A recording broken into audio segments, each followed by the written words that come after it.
Good evening. The special meeting of the Liquor Control Commission is now called to order. Please rise for the pledge.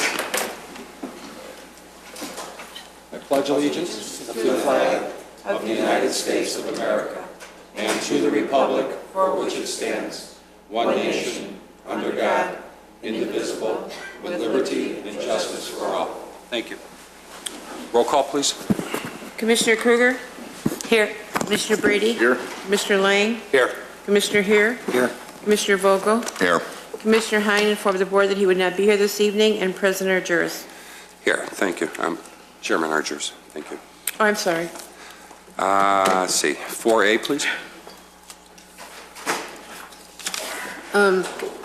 In consideration of a Class L liquor license for Priester Aviation LLC, 1061 South Wolf Road, for 3 events to be held on April 26, 2014, and the other 2 dates to be determined. Thank you.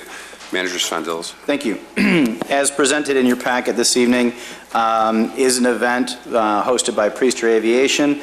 They have passed all of the processes through our internal investigation, and I can answer any questions you may have. The reason, in case one of your questions is why are there 3 dates, we've put the 3 dates to avoid petitioners having to come back multiple times for multiple events. In this particular case, there only is 1 event. That's why the other 2 dates are blank. Any other questions, I'd be happy to answer. Do you want to read the Class L conditions and qualifications for the record? Thank you. Class L, corporate special event. Class L licenses shall authorize the sale or giving away of alcoholic beverages for consumption on the premises and by the package for consumption off the premises, and for a period not to exceed 3 days, subject to the following.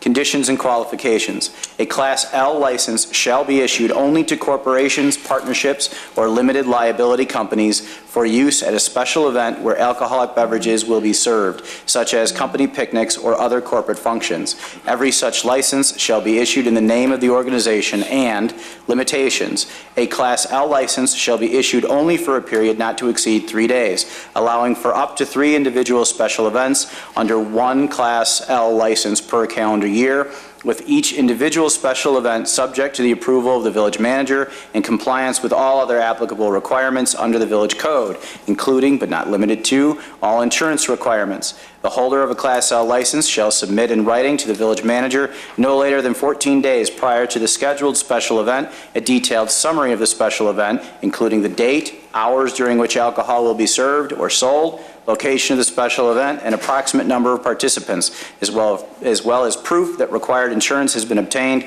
and that all servers of alcoholic beverages for the event have completed the required training program. The approval of each individual event allowed under a Class L license shall be at the sole discretion of the village manager. The Class L license may be limited to the sale or giving away of only beer or wine. Please note that in addition to the conditions and qualifications specific to this license, all Wheeling liquor license holders must comply with all provisions of the Wheeling Municipal Code and are responsible for being familiar with those provisions. Thank you. Is Mr. Ruffalo here? Want to step to the podium? Any questions from the board? Entertain a motion. So moved. Second. Motion by Commissioner Lang, second by Commissioner Vogel. Roll call, please. Commissioner Kruger? Yes. Commissioner Brady? Yes. Commissioner Lang? Yes. Commissioner Here? Yes. Commissioner Vogel? Yes. Chairperson Argyros. Yes, thank you. Thank you. Thank you. Okay, entertain a motion to adjourn. So move. Second. Motion by Commissioner Here, second by Commissioner Lang. Roll call, please. Commissioner Kruger? Yes. Commissioner Brady? Yes. Commissioner Lang? Yes. Commissioner Here? Yes. Commissioner Vogel? Yes. Chairperson Argyros. Yes, thank you. We are now opening the regular meeting for April 7th, 2014. Roll call, please. Trustee Kruger? Here. Trustee Brady? Here. Trustee Lang? Here. Trustee Here? Here. Trustee Vogel? Here. Trustee Hein informed the board that he would not be here this evening. President Argyros. Here.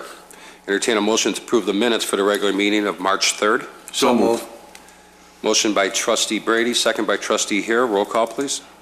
Trustee Kruger? Yes. Trustee Brady? Yes. Trustee Lang? Yes. Trustee Here? Yes. Trustee Vogel? Yes. President Argyros. Yes, thank you.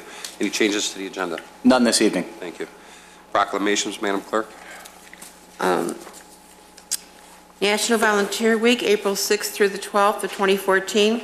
The Village of Wheeling is proud of the volunteers who not only serve the community with pride and commitment, that help to make sure that the community is a great place to live, work, and raise a family. The entire community can inspire, equip, and mobilize people to take action that changes the world. Volunteers can connect with local community service opportunities through hundreds of community service organizations. Individuals and communities are at the center of social change, discovering their power to make a difference. During this week, all over the nation, service projects will be performed and volunteers recognized for their commitment to service. The giving of oneself in service to another empowers the giver and the recipient. Experience teaches us that government by itself cannot solve all of our nation's social problems. Our country's volunteer force of over 63 million is a great treasure. Volunteers are vital to our future as a caring and productive community and nation. Dean Argyris, President of the Village of Wheeling, does hereby proclaim April 6th through the 12th, 2014 as National Volunteer Week in the Village of Wheeling and urges fellow citizens to volunteer in their respective communities, since by volunteering and recognizing those who serve, we can replace disconnection with understanding and compassion. Thank you. Just to make a note, on April 21st, we will be recognizing our volunteers that help us here at the Village of Wheeling at our next board meeting. Second proclamation. On National Public Safety Telecommunications Week. Emergencies can occur at any time that requires police, fire, or emergency medical service. When an emergency occurs, the prompt response of police officers, firefighters, and paramedics is critical to the protection of life and preservation of property. The safety of our police officer and firefighters is dependent upon the quality and accuracy of information obtained from citizens who telephone the Emergency Communications Center. Public safety telecommunicators are the first and most critical contact our citizens have with emergency services. Public safety telecommunicators serve as a vital link for our police officers and firefighters by monitoring their activities by radio, providing them information, and promoting their safety. Public safety telecommunicators of the Village of Wheeling have contributed substantially to the apprehension of criminals, suppression of fires, and treatment of patients. The dispatchers of the Village of Wheeling have exhibited compassion, understanding, and professionalism during their performance of their duties during the past year. Dean Argyris, President of the Village of Wheeling, does hereby proclaim April 13th through the 19th, 2014 as National Public Safety Telecommunications Week in Wheeling in honor of the men and women whose diligence and professionalism help to keep our citizens and our city and citizens safe. Thank you. Marcia, Caitlin, want to step forward? Now we can put a face to the voice on the other side of the 911 calls, and we thank you for everything you do. Thank you very much. Thank you. Thank you.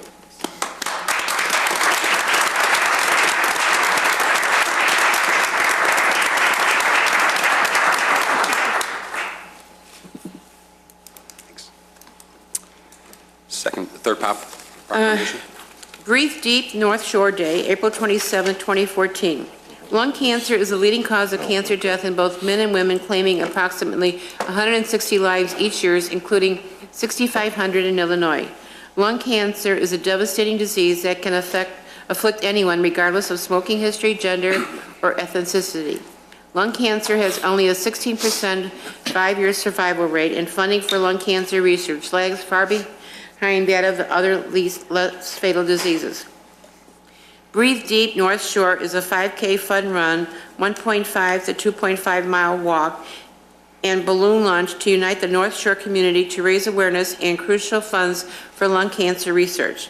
The Longevity Foundation, the nation's largest lung cancer-focused nonprofit organization, has a mission to have a meaningful impact on improving lung cancer survival rates, to ensure a higher quality of life for lung cancer patients, and to provide a community for those impacted by lung cancer.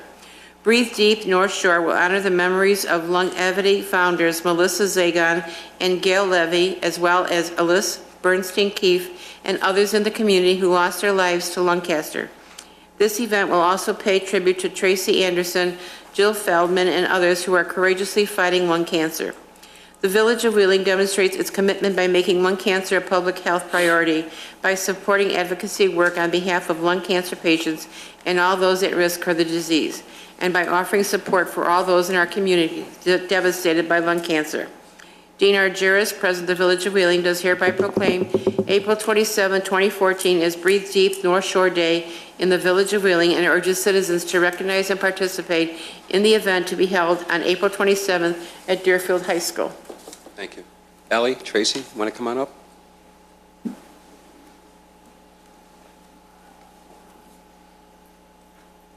Just come around here and you can say a few words and promote the 5K run. Thank you so much for everything you guys do. Thank you. I just want to thank everybody, the Village of Wheeling, for helping us spread the word, spread awareness for lung cancer as a lung cancer survivor, as well as my mother.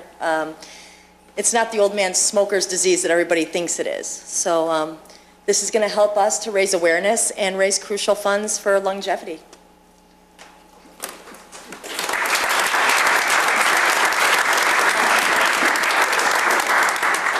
Also, the fun run and walk that was mentioned will be held on April 27th. It's a Sunday morning. It'll be a 5K run, as they mentioned, a 1.5 or 2.5 mile walk.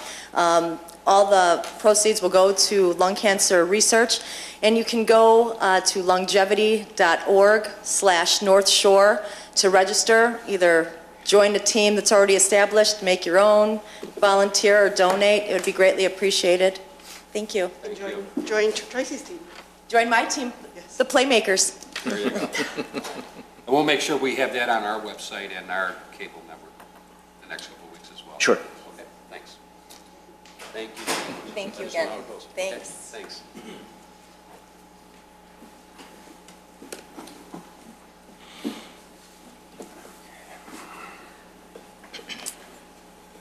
I think that's it. Citizens' concerns? There are none.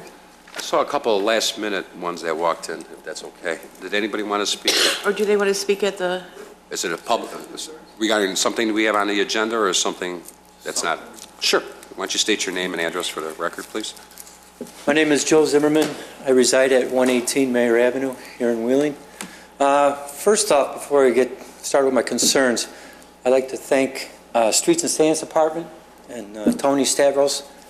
I think they did a heck of a job removing the snow and that off the streets and keeping them salted. It was a lot better than last year. We had a heck of a lot more snow. I probably would have come at a few meetings earlier, but who knows, it might have snowed again. But another thing I want to get to is my concern is I think the village needs to make aware to homeowners and the apartment building owners, especially north here of Dundee Road. There's a lot of garbage laying all over the place. I mean, I walk a lot, I walk dogs and I walk for exercise, and there's a lot of people that walk in the Northside Park over there with the beautiful trail they got now. And getting to the park, you just walk up and down these streets and you see all these garbage, empty bottles. One of the biggest thing is, now that all the snow is gone, you see all these bundles of newspapers from advertisements that the delivery people they're lucky if they make it to the sidewalk. And it's just trash all over the neighborhood. And I think the village needs to make these people aware and hold them, to clean up the neighborhoods. I mean, it wasn't, 5-6 years ago that Wheeling was voted like one of the best neighborhoods in the country? Well, if we want to keep that status, we need to get into these neighborhoods, and make these people aware and hold especially these apartment building owners, accountable for the garbage that's all over their properties. I mean, I just think it's something that the village should get out and do. I don't know, is community development, does anybody ever go out and check out on these things? I know for a fact, getting back to the snow, me and some of my neighbors, we've called many times to the community development about these people that do not shovel their sidewalks or driveways. Again, there's a lot of people in there that exercise, that walk the neighborhoods, and it's hard to walk when you can't walk on the sidewalk. And there's a lot of kids that catch buses on the corners up there, and again, they're walking in the streets during the winter time because they cannot walk up and down the sidewalks. Every year, the village puts out that flyer and says, you guys have to walk, you have to shovel driveways and sidewalks per ordinance such and such. But if you don't enforce it, it doesn't mean squat. And I just thought that the village needs to be aware of this. Maybe community development or somebody needs to go out in these neighborhoods, not just up here, but all over the town, and just drive through the neighborhoods and see what, they think, see what they see. Because I know a lot of the residents here do, and It's not right. And we'd like to see the village step up and do more to help clean up our neighborhoods. Thank you. Thank you, Mr. Zucker. Anybody else? No. Okay. Thank you. No, that's too Oh, wait, there's another one. Oh, sure.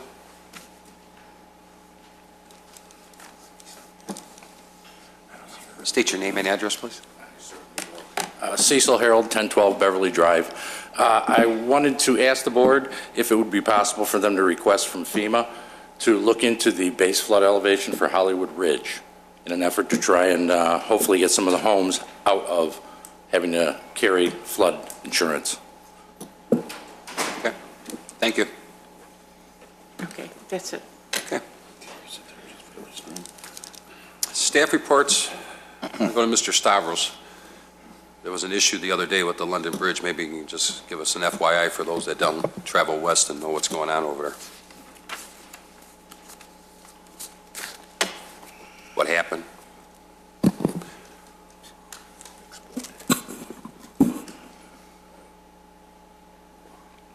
Last week, I believe it was maybe Wednesday, during the rain, we had an event where the stone face on the south abutment had fallen off, facing the roadway.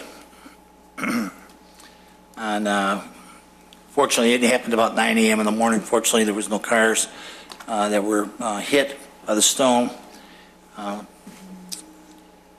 Public Works responded. We barricaded the road off, and we proceeded to remove the rest of the stone on the south abutment facing the roadway, and the stone that wrapped the abutment on the east and west sides of it. I believe we got about maybe a third of it done. We also, on the north side, to make sure that that stone was secure, we also removed that stone. We knew that the stone was fragile. We had sent a report to the board about a month or two ago in the condition of the stone facing on the bridge, and the board at that time had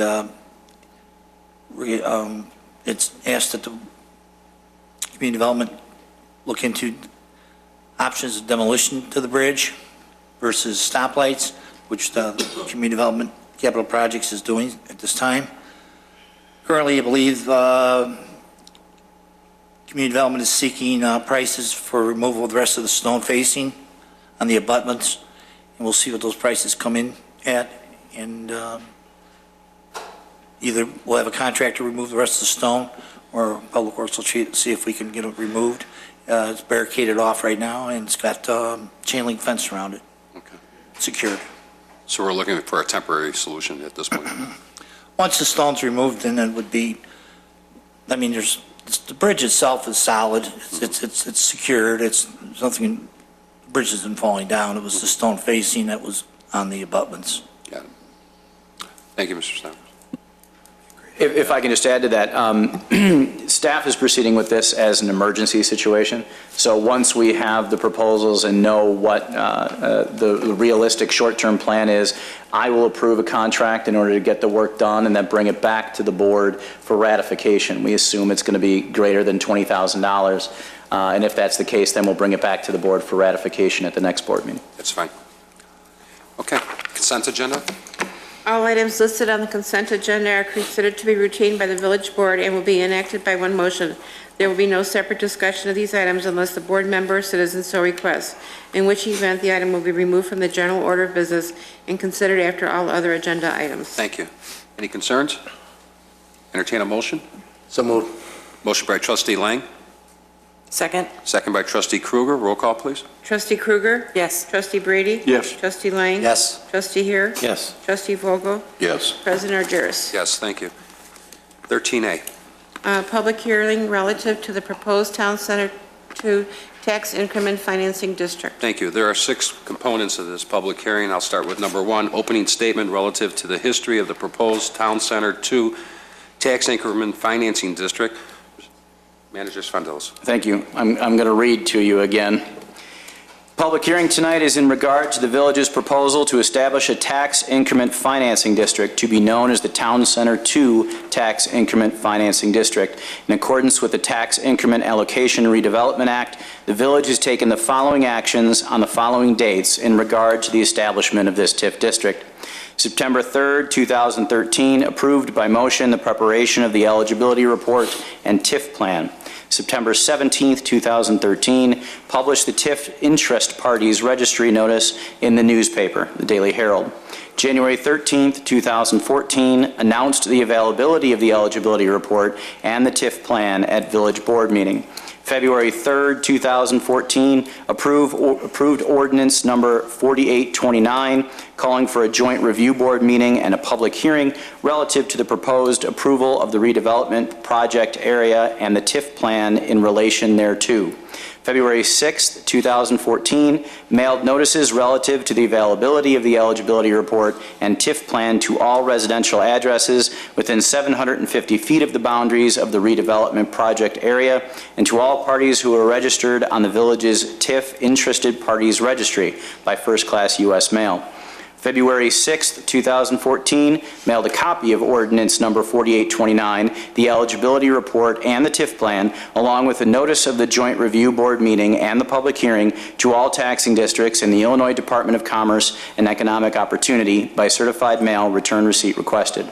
February 21st, March 14th, and March 21st of 2014 held joint review board meetings. March 24th and March 26th of 2014 published notice of the public hearing in the newspaper 2 times.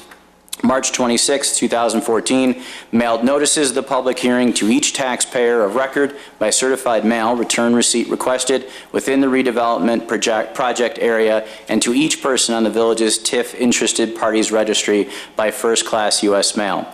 Pursuant to the Tax Increment Allocation Redevelopment Act, the village must wait at least 14 days from the close of the public hearing before introducing or taking action on the ordinances establishing the Town Center 2 Tax Increment Financing District. Thank you.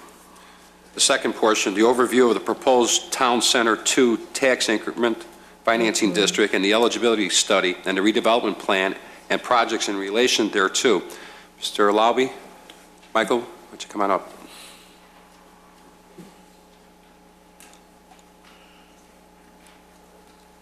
Mr. President, members of the board, for the record, my name is Mike Laube. I performed the eligibility study for this establishment of this TIF district, and I'll give you an overview of it tonight. We looked at this as the TIF Act requires on a parcel-by-parcel basis, and as background, there's 2 ways to establish a TIF district. One is called a conservation area, which requires that 50% of the buildings be 50 years or older, and you need 3 of 13 blighting factors. And the other area is a higher standard, which is called a blighted area. You need 5 of 13 statutory blighting factors. What we found in this case is that there was 10 of 13 blighting factors in this area for the improved parcels. Those factors are enumerated in the report, but to highlight them, they are dilapidation, obsolescence, deterioration, excessive vacancies, lack of utilities, excessive land coverage, incompatible land uses, lack of community planning, and what that means is as it stands today in its current condition, not where it's going, and a declining EAV. And I'd like to put a placeholder there because I'd like to come back to that because that's really a microcosm of what's happening in this area. On the other side of it, you have vacant land, which has its own set of criteria. Under the TIF Act, you need 1 of 7 factors to declare it as blighted. We found 5 of 7 factors here to be a blighted area. So with this TIF district, we've not only established that we've met the higher standard of the criteria, the harder of the 2, we've doubled them in one case, and in the other case, it's 5 times the amount that's required. As a microcosm of this, to show where this property is going, in 2007, the EAV of the area was 66.1 million. In 2012, the latest published EAV was 38.2 million. This property is not only stagnated, it's declined by almost 50% of its value in a 5-year period. That's a direct result of the blighting factors that are present that inhibit growth and development. We've also written the redevelopment plan, which needs to specifically make a finding that there's a reasonable anticipation that without the adoption of this plan and the use of tax increment financing, this area wouldn't reasonably develop. We found that to be the case all the way through. One is this is in a floodplain that without mitigation creates extraordinary conditions for development.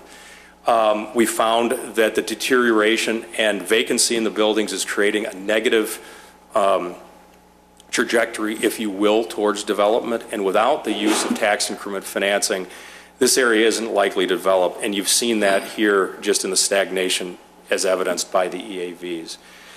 To put this very simply, if there's a poster child for the use of TIF, this is it. It's the perfect use for it. It's something that we believe is the TIF Act was specifically written for. Its legislative intent and its wording perfectly fits what you're doing here. And with its use, you have the ability to mitigate these factors and reverse the conditions of blight so that you can stimulate and facilitate your plans and development and take out the conditions that are present here. I wanted to keep my comments brief, and Mr. President, if it's your pleasure, I open it up to questions. Okay. This time I'm going to go the Joint Review Board meeting and recommendations. I'm going to go to Finance Director Monishing. Thank you, Mr. President. At the last Joint Review Board meeting for the Town Center, proposed Town Center TIF district, the Joint Review Board voted to not recommend the creation of the Town Center TIF, and in so doing, that created or established a 30-day period during which the village is required to have ongoing discussions with the other taxing districts to try to resolve any concerns that they may have about the creation of the TIF district. We're in the process of doing that, and that's an ongoing process. Thank you. The fourth component is public comment. Anybody that wish to speak, I would ask them to come before the podium, state their name and address for the record. Sure.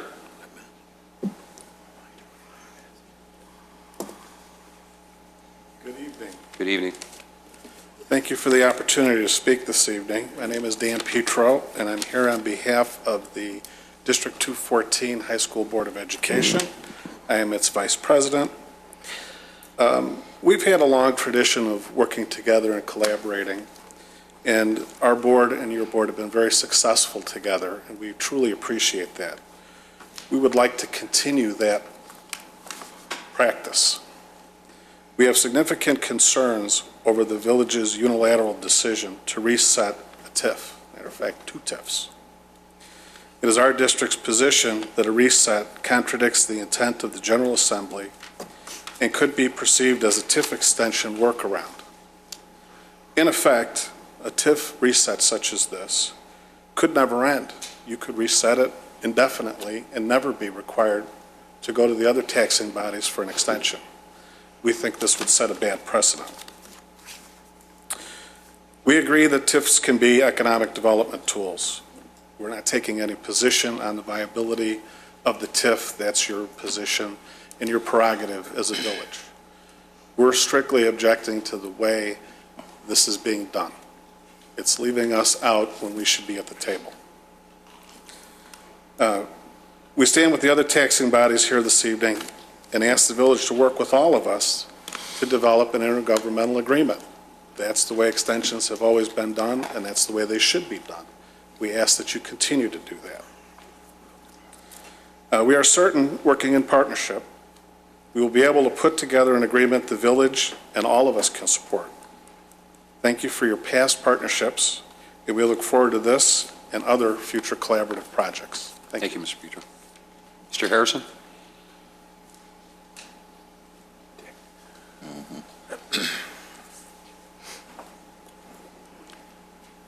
Good evening. My name is Bill Harrison. I'm president of the board of Community Consolidated School District 21 here in Wheeling. I would like to thank President Argyris and the village trustees for giving us this opportunity tonight to discuss Town Center TIF 2 and the broader impact of TIFs on our community. Historically, the village, School District 21, and the other taxing bodies have had strong collaborative partnerships in addressing the needs of our community, and we look forward to continuing that partnership now and in the years to come. As recently as 2005, the Village of Wheeling approached District 21 to request an extension of the Crossroads TIF district. The resulting intergovernmental agreement benefited the village, as it was able to get the West End development off the ground, and benefited the underlying taxing agencies as they reached a compromise with the village on the amount of tax revenue that would be lost because of the extension.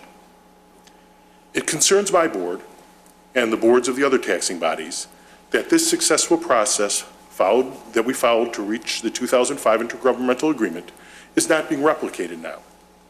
Instead, the termination and subsequent reestablishment of the town center TIF will delay the properties within the TIF district from returning to the taxing rolls of the underlying governmental bodies and cost each of those bodies operating revenues that could be utilized to either continue or expand services provided to members of our community. And this will all be accomplished without the input from those who it will most greatly impact. The precedent this proposed process creates also concerns our boards. In effect, if we allow this to go through, no longer will the village need to partner with its underlying taxing agents in order to extend the life of a TIF district. Through the process, the village could keep a TIF district alive indefinitely, and without obtaining the approval of the state legislature and without working cooperatively with its underlying school districts, park district, or library district. Even more concerning about this course of action, though, is that the circumvention of state law may well be illegal.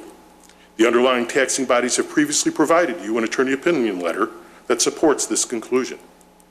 Additionally, this action will have tax implications that will be greatly felt throughout the school district. In order to receive our tax levy for the coming fiscal years, the effective tax rate will increase on all in District 21, on every single family homeowner, on every condominium unit owner, on every apartment building and their tenants, and on every industrial and commercial property throughout all of District 21.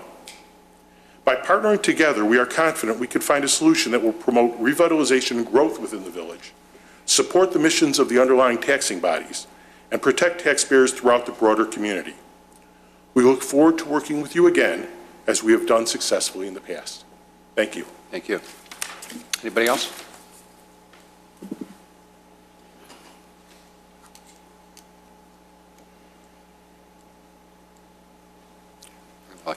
Please state your name.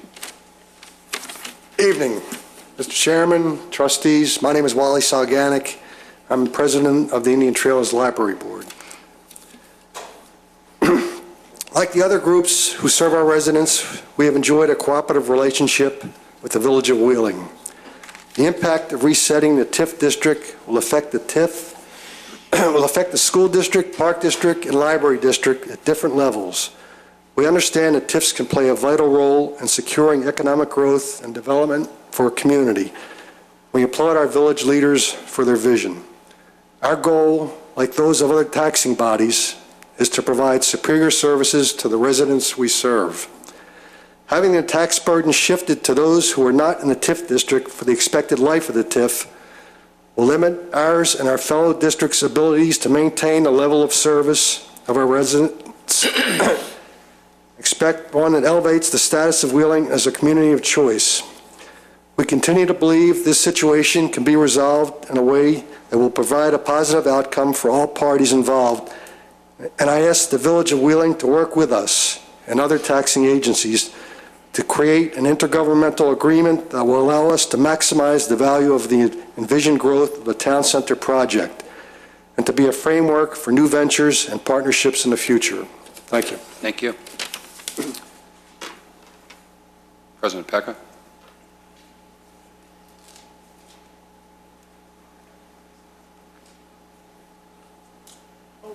Hello. Thanks for letting me speak tonight.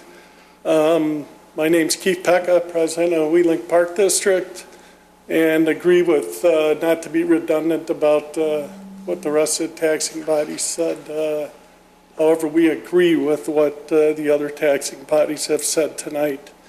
The Park District does not agree with the approach the Village of Wheeling has taken to establish this TIF and continues to request that the Village of Wheeling work with all of us to create an intergovernmental agreement specific to the Town Center 2 TIF district that benefits our community. Thank you. Thank you. Anybody else? Okay. Board comments? Any discussion from the board? You want to take that tonight or after the next public hearing? What's that? Well, it's on the list here, so I'll just ask anybody, any comments they want to make this evening? No. No? Okay.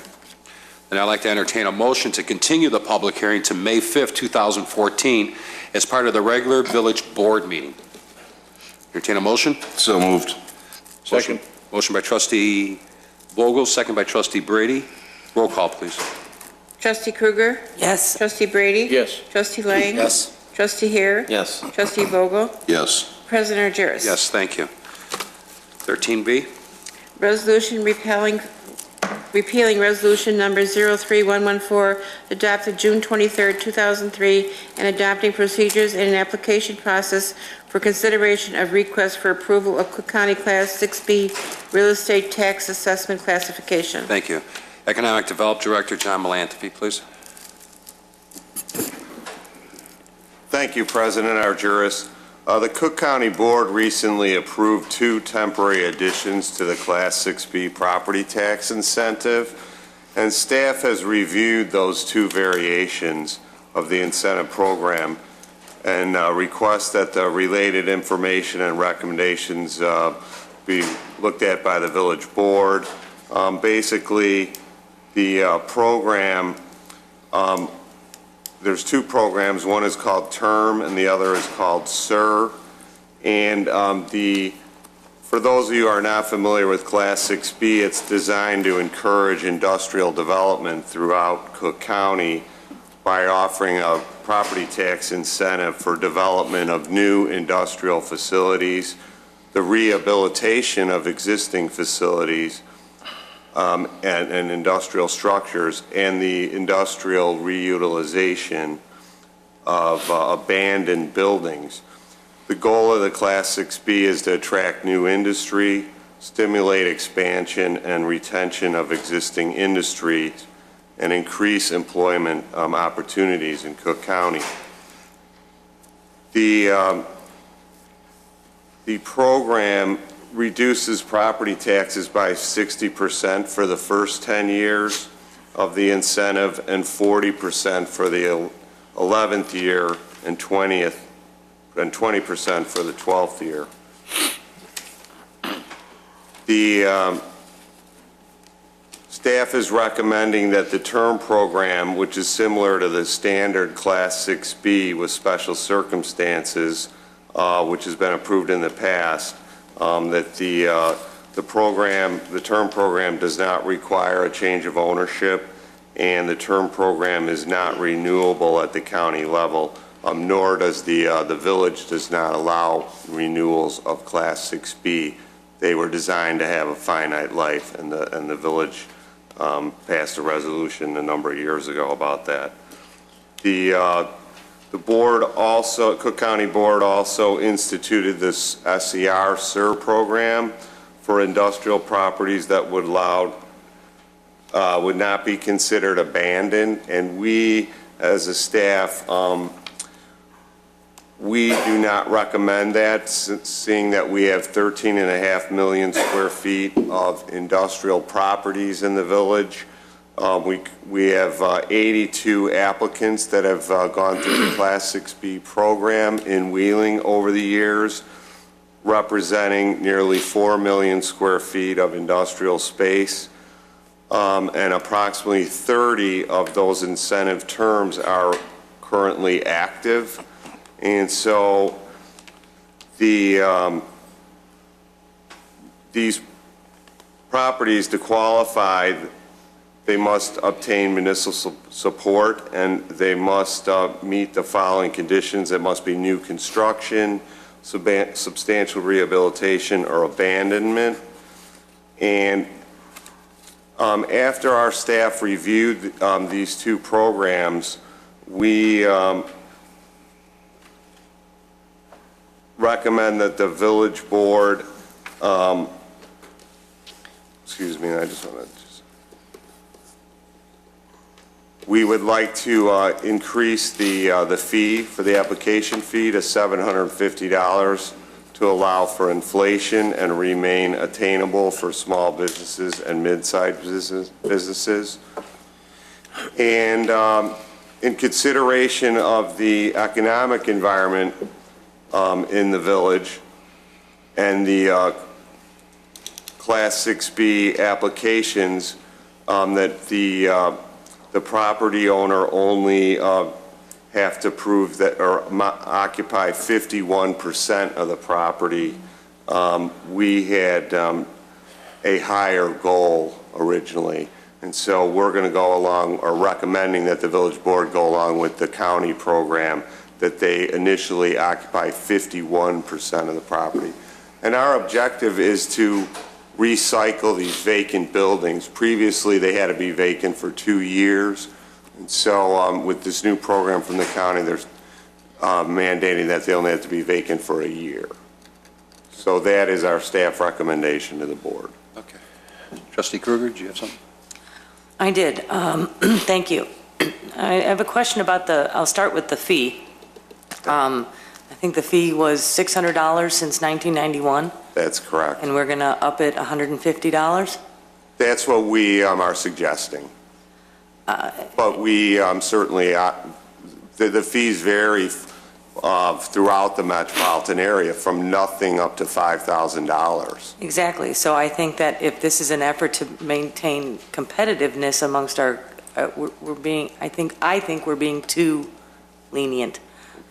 This is a huge, I guess, benefit for a business for a good long period of time. Not renewable, I get that, I appreciate, I'm glad about that, but I just feel like if the county's new programs are going to make the pool bigger of more people, more possible applicants, that I would think that if they want this bad enough, they will pay a higher price for the application.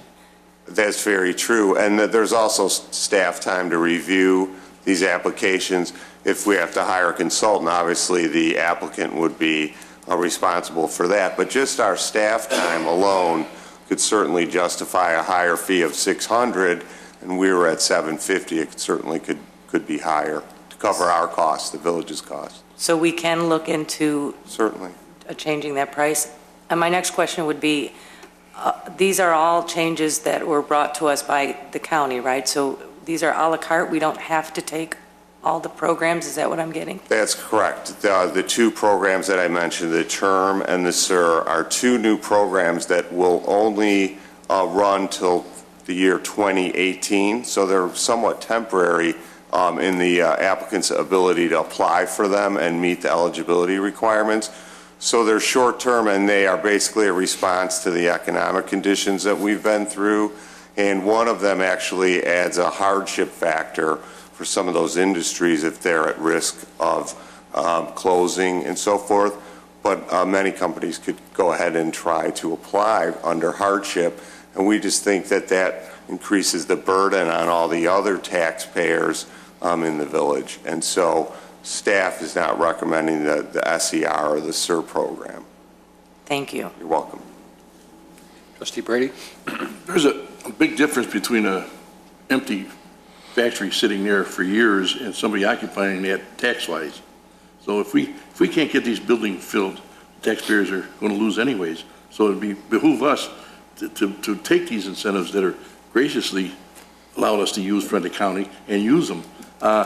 This is war. Lake County has been, you go around and talk to our manufacturers here in town, Lake County has been all over our community trying to draw the business up to Lake County. We have, I think, one of the good things we have is we have good infrastructure, we have good possibilities of transportation, we have good labor forces, and a lot of things going for us. What we don't have is Cook County taxes that's against us versus Lake County. So I think it's good that we have these tools offered to us to use, and I think we should use them. Here's an example of the war that's going on nationwide. 2 or 3 days ago, I heard on the news, New York, the state of New York, has issued an ad any business, manufacturing business that moves to the state of New York gets tax-free for 10 years. Well, that's a hell of an incentive, excuse me. That's a heck of an incentive. And, you know, you take it, this little 6B we give them for a few years is peanuts compared to what that could cost. But that's how desperate some areas are getting. We're not desperate, but what's keeping us alive with our business community, our manufacturing community, the millions of feet we have underneath the roof is because of the fact that, first of all, we do take care of them. We have everything that they need, and we keep them happy if they do get in trouble by helping them. And so I think we should either do one or follow your suggestion, do them both. Or do both, or either follow your suggestion and do one. But either way, I think we should maintain. You touched on the point, Trustee Brady. This program originally was designed to level the playing field with Cook County and the collar counties, which have a much lower property tax rate, particularly on manufacturing facilities. And so this program was originally designed to address exactly what you just said. And these are just modifications to that program. And certainly, Wheeling's been very aggressive. We only have about a 6% vacancy rate in our industrial facilities because we have been aggressive and because we have used this program wisely. Good, thank you. Thank you. Trustee Lang? John just answered the question I had Did he? for that, and Trustee Brady brought it up, but I did want you to go into a little more detail on it, and thank you for doing that. There are 82 applicants over the years, are quite a bit, and it seems like a pretty successful program for Cook County, and we've been able to take advantage of it being right on the border. So the changes are fine. I wouldn't want to get too heavy with the fees. $750 I thought was doable, maybe not over $1,000. I was hoping we'd do it like $950, $975.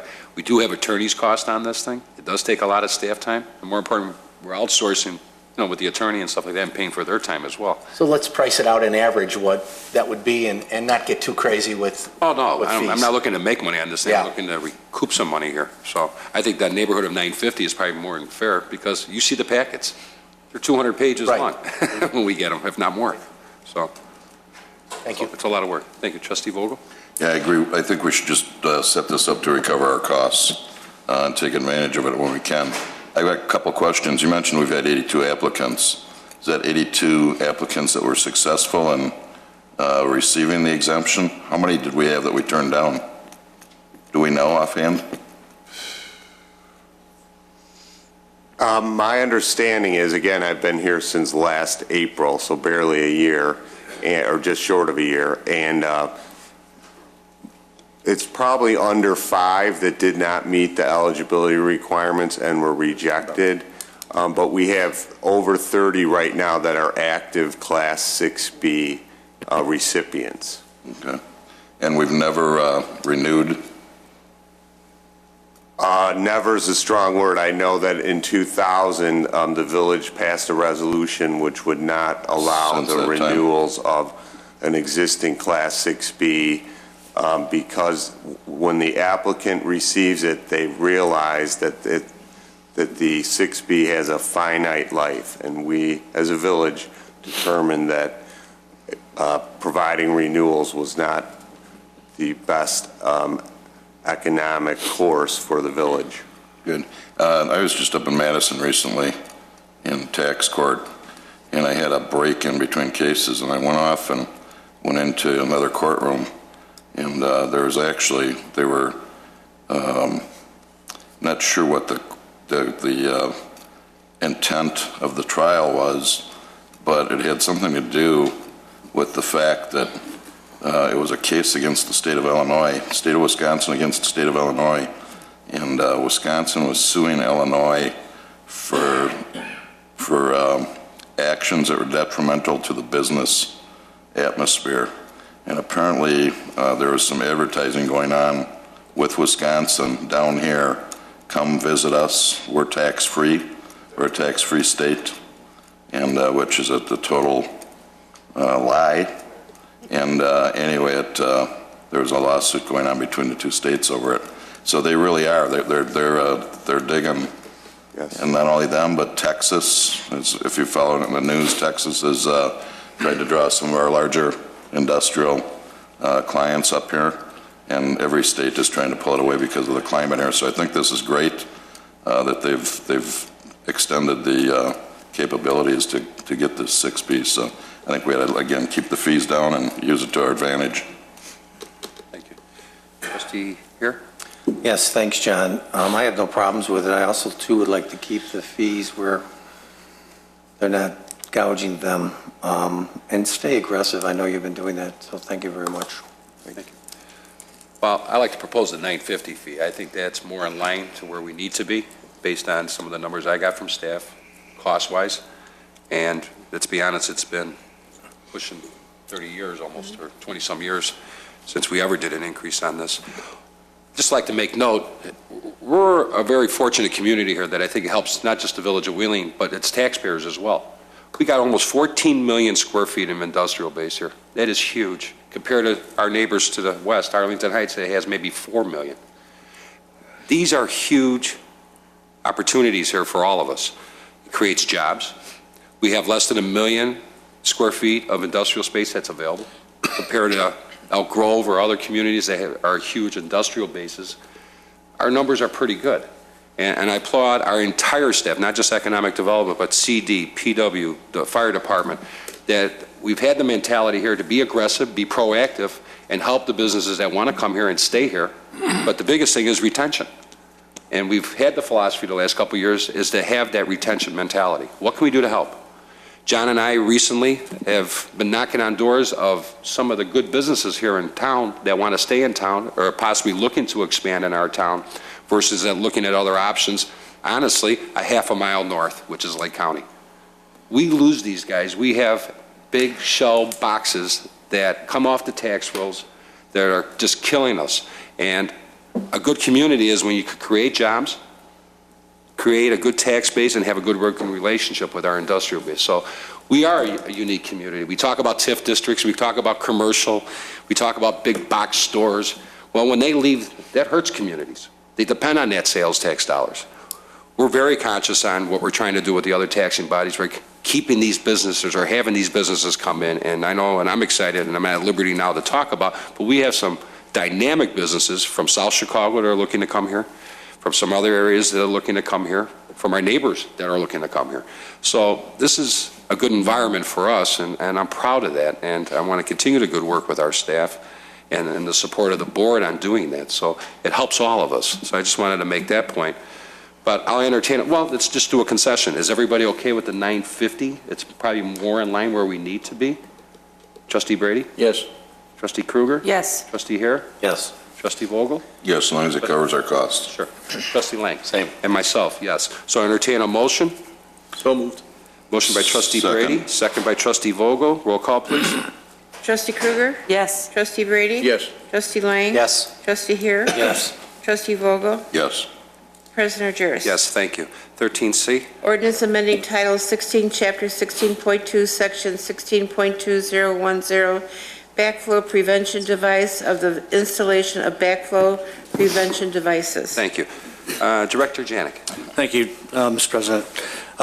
The Community Development staff would like the board to consider language to be added to the village code to allow us to hire a contractor to run a program that requires backflow devices in the village of Wheeling to be checked every year. The state of Illinois passed a law numerous years ago that requires yearly checks on RPZs and dual check valves. These are protective devices for portable water. And we'd like to start a program where we would hire a contractor to run this program and to check, make sure these devices are checked every year. This language will allow us to do that. Good. Questions from the board? Trustee Brady. How's the program run now with checking these? We keep track of many of the devices, but not all of them. We don't know where all of them are. We know where more are now due to the new water meters that have been put in the village over the last year and a half. We keep track of them, and we send out letters, and we request letters back saying that they have done their checks. But what we don't do is we don't collect paperwork on all the devices that we should. So we just don't have the personnel to do it. As I stated in the memorandum, we have perhaps 3,000 of these devices in our city, and we need a better method to keep track of them. I thought that was part of the plumbing code, that these things had to be inspected and tested every year, and the results of that test be sent into the respective community. That's correct. Hasn't that been happening? Not on every single device, no. It makes it kind of tough. Then what? I'm just kind of lost. In the report here, it says that we are aware of 1,200 of them, but there's actually in respect to about 3,200 of them. How do we know that there's that many out there, not more? We suspect there are that many. We just haven't had time to go in every building and look for 1, 2, or 3 devices they might have. Yeah, it seems a little odd. You know, the owner, property owner, has to hire the inspector, the plumbing inspector, registered with the state for taking care of this type of operation, and he sends that in. You mean there's people that just aren't doing it? They were notified by the village when it was put in that they had to have this done. They just weren't taking care of it. I don't know. If every building put up and everyone has to have a backflow preventer installed, we inspect it initially. There's no record of that, though, anywheres.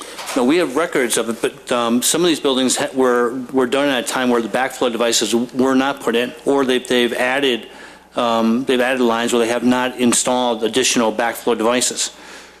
You know, and one other thing, this company, there's only one company in Northern Illinois that does this type of operation. We sent out an RFP. We got responses from 3. But the other 2 were not qualified to do what we needed to be done. This doesn't cost us a dime, does it, other than the initial $495 a year?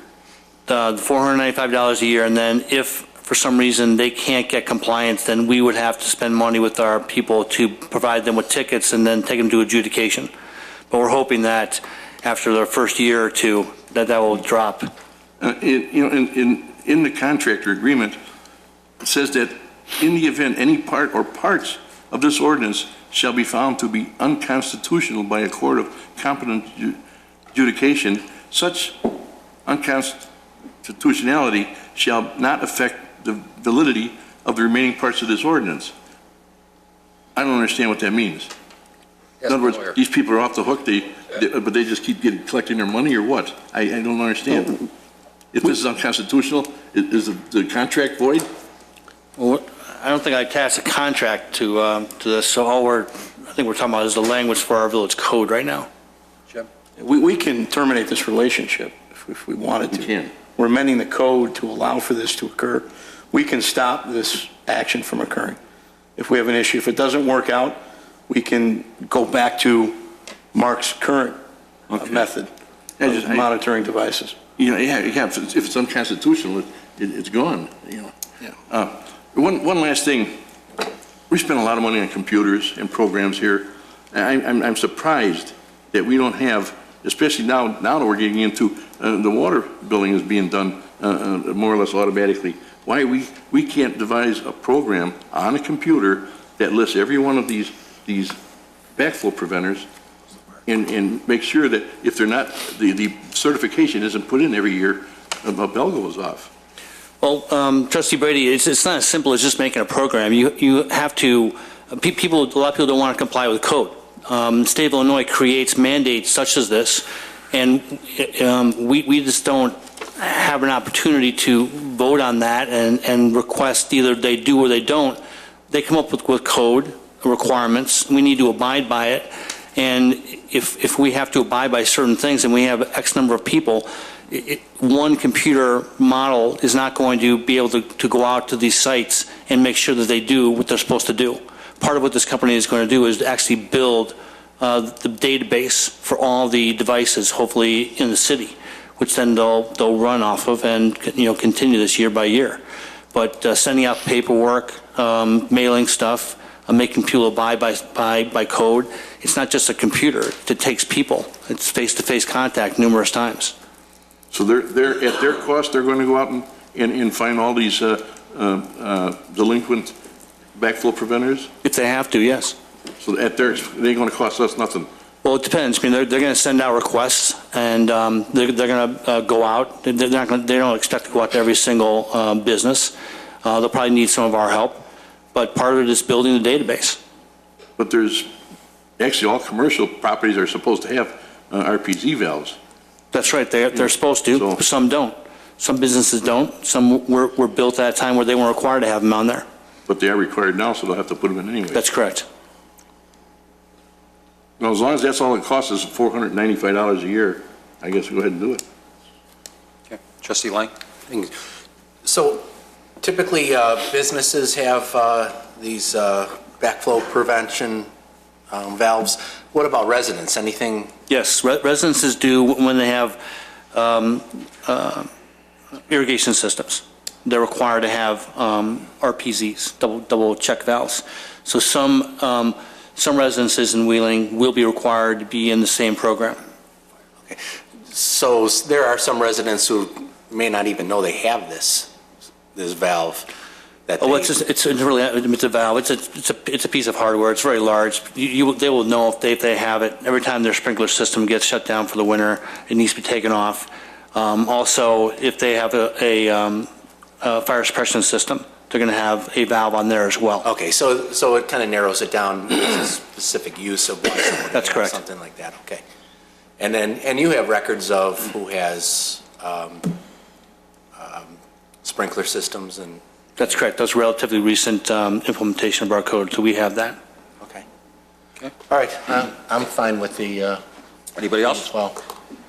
Entertain a motion. So moved. Motion by Trustee Lang. Second. Second by Trustee Kruger. Roll call.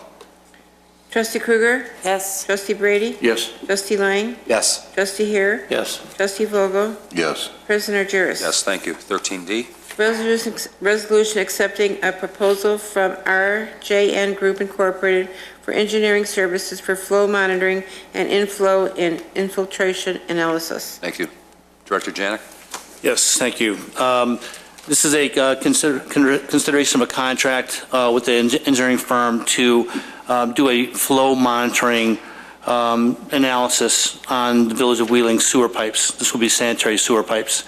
This is a requirement for us to abide by requirements by MWRD to keep up with the village, the city, knowing what our pipes where our pipes are either too small or too large, where there's surcharge, where there's possible issues, where there's leaks. Generally speaking, this is an analysis that we know where to spend our money in the future, such as sewer lining, to make our pipes more efficient and make sure that they comply to code. Questions? So, Trustee Brady? What does inflow mean? Inflow just means the pipe is going to accept certain flow, and maybe at the inflow it maybe can't handle that much in a certain location, and maybe it needs to be enlarged. What happens when we have these floods and the streets accept water into the sanitary line? Is that something that's going to have to be taken into consideration at some point? As far as I know, and I've got the Director of Public Works next to me, I do not believe we have any dual flow pipe. In other words, in some old cities, there are sewer pipes that actually accept storm sewer into the sanitary sewer pipe. I do not believe that the Village of Wheeling has any pipes like that. So when it does flood, these pipes are sealed, and storm sewer does not get into these pipes unless there are a leak or a crack, that sort of thing. Is that true, Tony? I know there's several areas, neighborhoods, where people were complaining that their sanitary was backing up when the streets were flooded. Excuse me. We don't have any combined sewers here in town. The combined sewer systems, Des Plaines, Arlington, on the south end of town has them. Wheeling does not have a combined sewer system. Ours are separated. ionize the infiltration of groundwater or stormwater into the sanitary sewer system. And it monitors the inflow of the stormwater through either pipes being cracked, the sewer system itself, the main pipe being cracked, sewer manholes being cracked, inflow through the lids, and that's all checked in this report.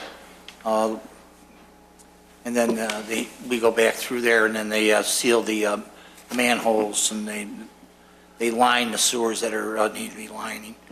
Years ago, you may remember, you've been around long enough, I'm sure, that when we smoke tested years ago, when they had illegal connections, that's part of what they do. I don't believe we're smoke testing this time, but it's not to say that they won't be for illegal connections for some pumps. And that's what the program does. Thank you. Anybody else? Entertain a motion. So moved. Second. Motion by trustee Lang, second by trustee Hare. Roll call. Trustee Krueger? Yes. Trustee Brady? Yes. Trustee Lang? Yes. Trustee Hare? Yes. Trustee Vogel? Yes. President Argyros? Yes. 13E. Resolution accepting a proposal from Christopher B. Burke Engineering Ltd. for engineering services for Arlington Club Sanitary Sewer Force main repair. Thank you. Director Janik. Thank you. Village staff is requesting consideration of a design contract with Christopher Burke Engineering. This concerns another sanitary sewer situation. This is a sanitary sewer force main that runs from the west part of the village east to Schoenbeck Road. There's the force main is approximately 30 years old. It is not in good condition. We had some issues with this over the past 6 months, and this contract is to check the pipe and come up with a design to either replace parts of it or line the pipe. Thank you. Questions? So moved. Motion by trustee Brady. I'll second. Second by trustee Lang. Roll call, please. Trustee Brady, Lang. Okay. Trustee Krueger? Yes. Trustee Brady? Yes. Trustee Lang? Yes. Trustee Hare? Yes. Trustee Vogel? Yes. President Argyros? Yes, thank you. 13F. Resolution accepting proposal from Hager Engineering LLC for consulting services for the 2014-2015 water main replacement program. Thank you. Manager Svendos. Thank you. Before Director Janik talks about the specifics of the contract, I wanted to make the board aware of something that's presented in the memo, and that is the opportunity for an additional amount of work, just shy of $45,000, which would be design work for Moores Avenue water main replacement. The reason that was added as an addendum is because in this year's CIP budget, we have $1.5 million allocated for the digging of a third well. We have 2 wells in town that serve as backup systems for our main trunk. Our main water is supplied to us by the Northwest Municipal Conference. And we've investigated the idea of a third well and weighed the potential need for that well against some efforts that the Northwest Water Commission is going through now regarding a second straw from Lake Michigan. When you're talking about what happens when we lose water from the Northwest Water Commission, we're really talking about capacity and supply.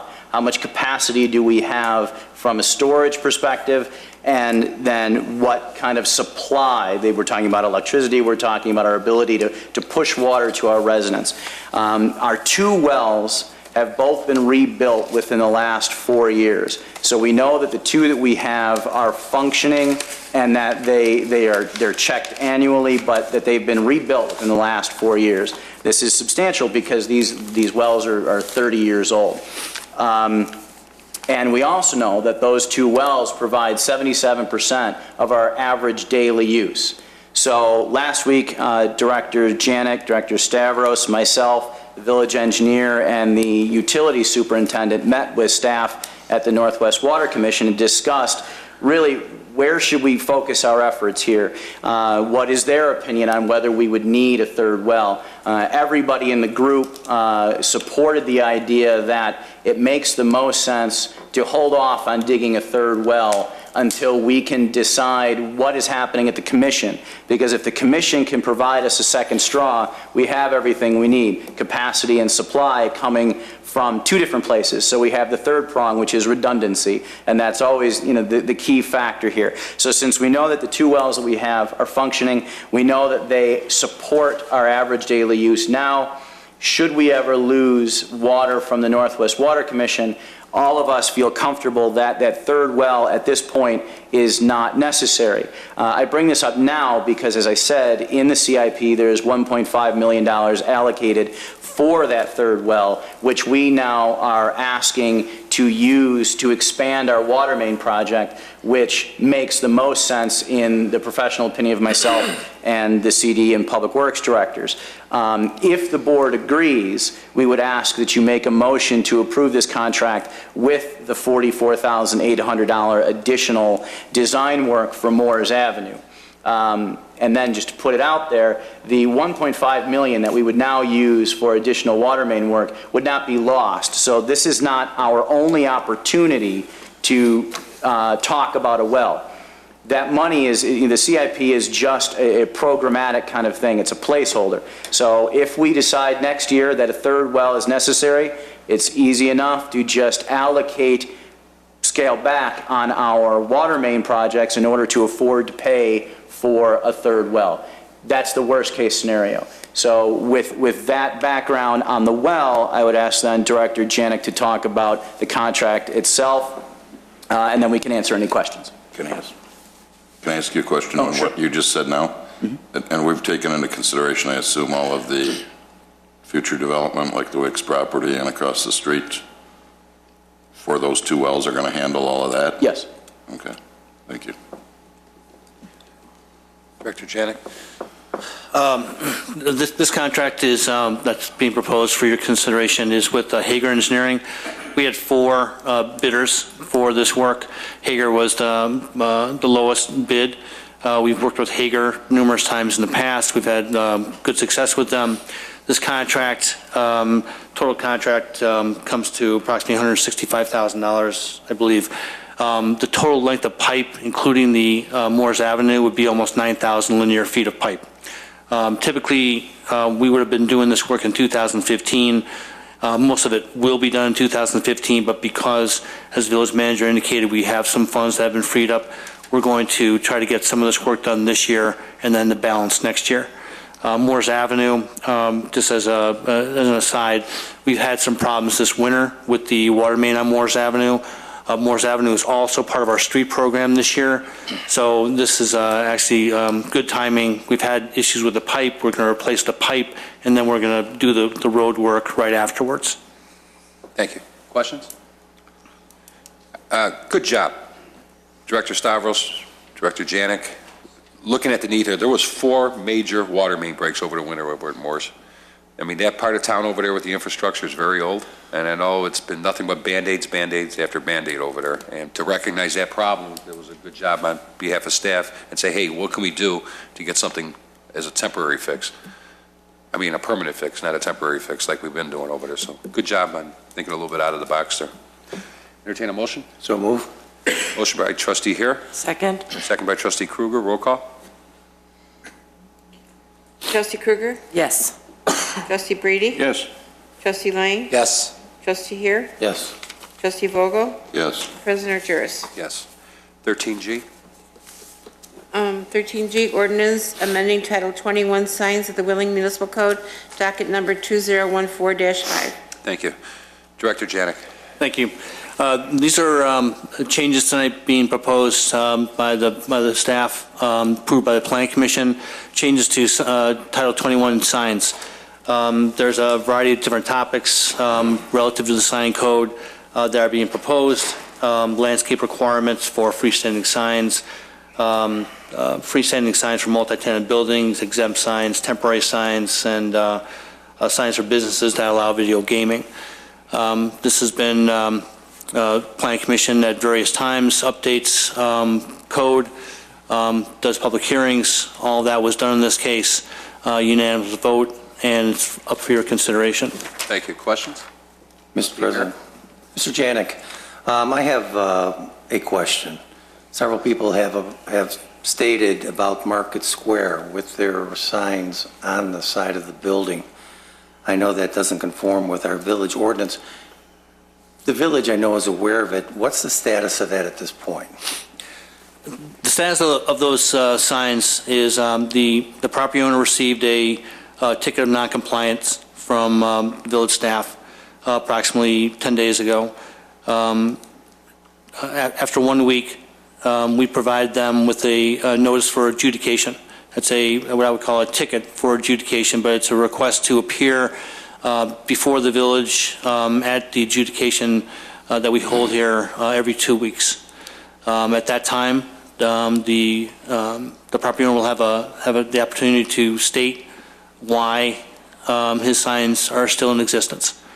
But the reason why they're still up is that physically the village does not go onto a private property if there's a problem, if they don't comply. We try to get compliance.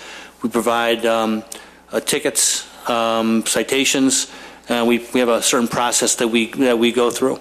We're going through that process, and believe me, on that particular case, we've done it each day that I'm able to provide a citation, I've done so.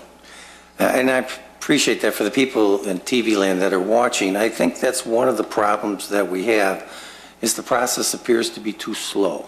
Because people see on a daily basis, that's one example, but they see issues within their own community that they feel the village should address, and then the village goes out, they address it unknown to the property owner or the residents, I should say, and everybody just seems the village is just taking forever to deal with issues. Is there any way, Mr. Attorney, to kind of shorten up the process? So if there is somebody out there that's obviously violating the village code, we're not waiting 3 weeks, 4 weeks, whatever, and then this comes to an adjudication hearing, and then the village says, oh, let's dismiss the ticket. So we've got 4 weeks that someone's violating the village ordinances, and they're not held accountable. Unfortunately, what Mr. Janik has described is a pretty quick time period. 2 to 3, 4 week turnaround is similar to any turnaround you'd see in the circuit court for a traffic ticket, for a property maintenance violation. Due process is in order. We will be asking the adjudicator to issue fines and possibly an order of removal. I don't think we can shorten it any further than we have at this point. It is a process where the property owner has rights to state any defense, although they seem to not exist in this particular case. But that is a pretty normal process. The fact is that sometimes people don't want to call the village. They always talk to one of the trustees or staff members. How can we reassure them that their complaint has been taken seriously? And I know what you're saying. I know there's the due process, but it's like, again, somebody's dog defecating on somebody else's lawn that sits there, and no one's picking it up. That's a public health hazard. And then, well, we're taking care of that. We're going to take care of it. What I'm saying is the wheels of justice turn slowly, and I'm just telling you that people look, and this is how we have to try to improve our community, is by trying to streamline this stuff so people know that when they do call Village Hall, that their complaint is taken seriously and that it's not going to be 4 weeks, 8 weeks, out. That's what I'm getting at. And then I guess I'm just spinning my wheels, no pun intended, but. I think bringing it in-house to adjudication has improved timeframes tremendously from going to the circuit court. But beyond that, trustee here, the staff is working quickly. Citations have been issued. When is adjudication for Market Square? I believe it's 28th. Is it 28th? That's what you showed me. Yeah. Okay. We have one next week, but they must have just missed that date for adjudication. We have to give a certain number of days before adjudication happens. But community development pushed for adjudication in-house which program we established for initially red light cameras. We've brought everything here in-house almost from the circuit court. So I think there's been quite an improvement in terms of time. Well, then I say to the people in TV land, just stay tuned. So we'll see what happens. Thanks. If I can just add to that, staff certainly shares your frustration because we get the brunt of it when someone calls and they say, listen, I called you yesterday and we actually had a situation where there was a dog defecation issue. And, it got to the point where we were almost ready to just go out there and clean it up ourselves because, unfortunately, the resident wasn't complying. There's only so much that we can do. So all we can ever do is, ask everyone out there to please just pay attention, and when you get a warning, a citation, to take care of it in a timely manner. What I'm saying, people have abandoned autos on their property, they have property maintenance issues. I mean, we'll address these again, and with our strategic planning, but there's got to be a way that we can spearhead these things. That's enough said. Thanks. Well, I'm just going to piggyback on that. You know what? I think you guys are doing a good job trying to do that. And again, we've always reached out to the public and call 459 code. You got to be our eyes too. Sure. We can't be everywhere. And I know in the last quite a few months now that things are being addressed. And based on the laws and case laws, I'll throw that in there. That's a side thing. But we're doing what we can in a shorter fashion, in a quicker fashion, and getting reaction from staff a lot more. Let's not discourage anybody out there for not making that call and filing a complaint.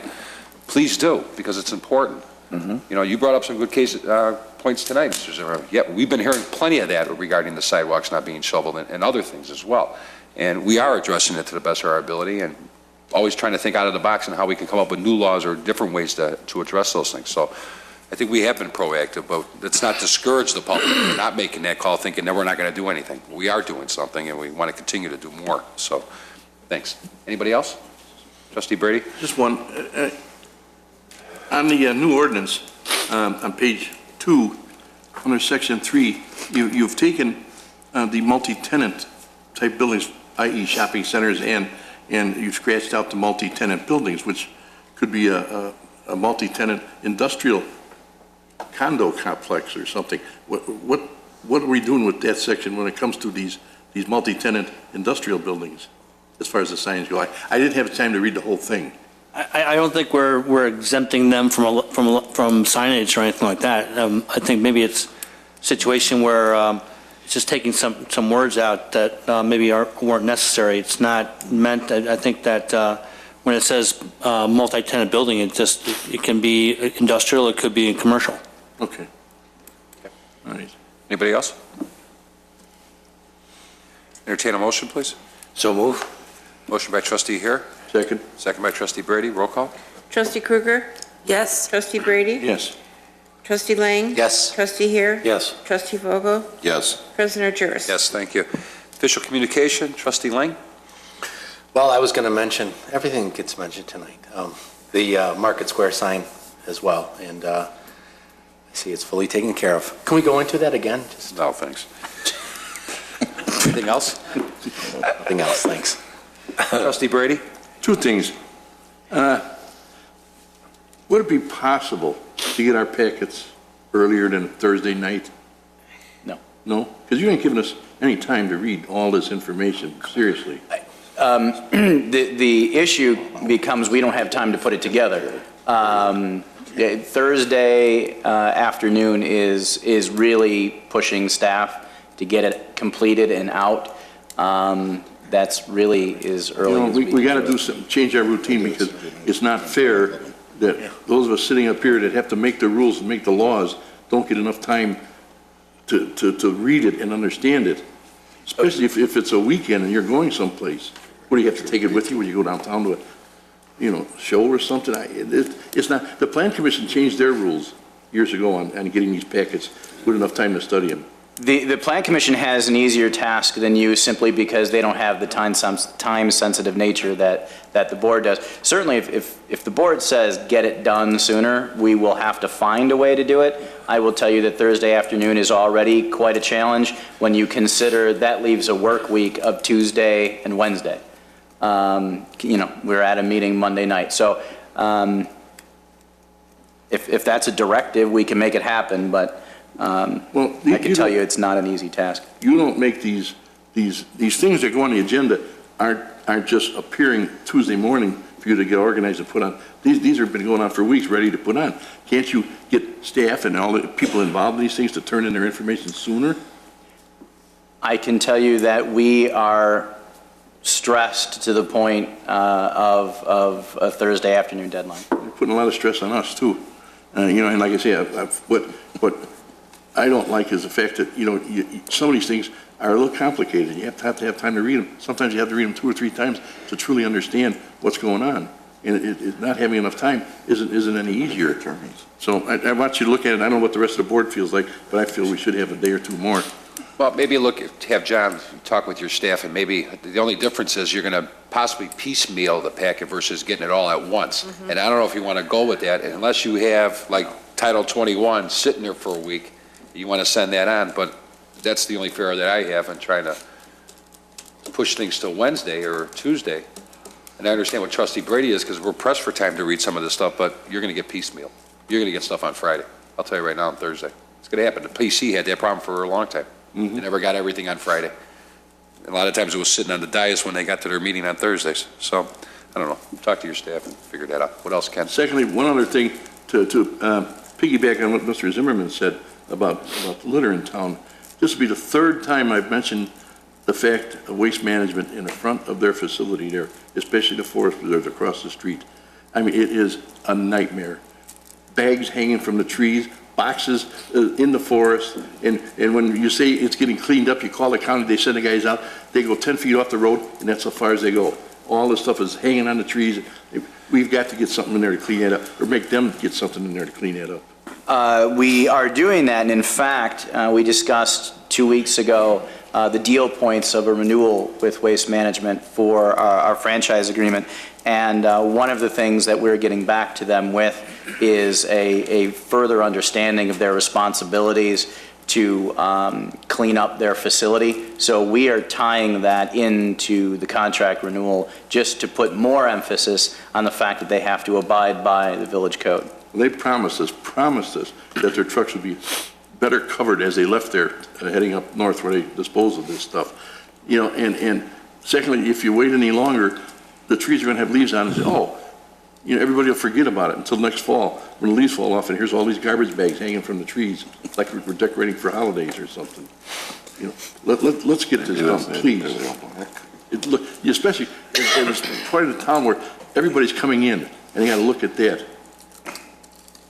Thank you. Thank you. Trustee Vogel? Nothing this evening, thank you. Trustee Kruger? Yes, thank you. 2 things. One, I'm going to piggyback on the garbage topic just because I drive past a few storm sewers on my way, and some of that plastic and garbage from the snow from the winter will go into that storm sewer grate, and then when we get a nice big rain, guess who's going to flood? So I guess I'm the kind of person that'll jump out of her car and pick up the garbage, throw it in my trunk, and then throw it out when I get home. But that's because I'm so concerned about the water. So maybe people can just keep their eyes peeled for obstructions in their storm sewers and stuff, because rain season, spring is coming. It's slow, but it's coming. Second thing was I want to thank the organizers of the Wheeling Food Pantry Spring Fling dinner on Saturday. That was a very enjoyable time, and I'm glad I got to attend. And that would be all I have. Thank you. Trustee Hare? Nothing other than I want to thank all of you for staying to the end of the board meeting. Look at these taxing bodies that are here. This has got to be a more of an exciting meeting than yours, right? Look at they laugh. Thank you very much for coming out. Visit often. It's nice to see you here. Thank you. Clerk Simpson? Nothing this evening. Andrews Vandellis? Nothing, thank you. Just a couple things. I'm going to echo what Trustee Hare had said. It's nice to see all you guys here, and I'm very confident that we're all going to work together and move forward with what we're trying to accomplish here as a community and be sensitive to the needs of your communities also. We are going to have some meetings in the next few days, and I'm looking forward to that and to do what is good for everybody. Also, just to make a quick note, on April 28th, what I've kind of called the 2020 Strategic Planning Meeting is scheduled. I know we've All of us have gotten invitations to speak with our facilitator. I welcome you guys with ideas on not just the village board, but also staff as well. And so I'm looking forward to a real informative, positive, proactive meeting to kind of plan out the blueprint of this community for the next 5-6 years. Also, the Spring Fling, Mary had mentioned, was a very nice event hosted by the folks over at the Rotary and everybody that participated. It was wonderful. Nice to see some of the old folks there. And again, Wheeling High School. I got to give kudos to them. The step team that we had here a month and a half ago, they won the Illinois Drill Team Association, their state champions. Very good. And as well as the Illinois Stepping League Co-ed state competition. Again, every time you pick up the paper, there is something positive that's coming out of Wheeling High School that's representing this community and District 214. Some wonderful things. So congratulations to them. And right now, that's all I have. And I entertain a motion to approve the bills for March 13, 2014 through March 26, 2014. So moved. Motion by Trustee Vogel. Second. Second by Trustee Brady. Roll call, please. Trustee Krueger? Yes. Trustee Brady? Yes. Trustee Lang? Yes. Trustee Hare? Yes. Trustee Vogel? Yes. President Argyris? Yes. There is no executive session this evening, and I entertain a motion to adjourn. So moved. Motion by Trustee Hare. Second? Second by Trustee Krueger. Roll call, please. Trustee Krueger? Yes. Trustee Brady? Yes. Trustee Lang? Yes. Trustee Hare? Yes. Trustee Vogel? Yes. President Argyris? Yes, thank you. Good night, everyone. Are you going to sign this tonight? Are you sick? When do we have to fill out this?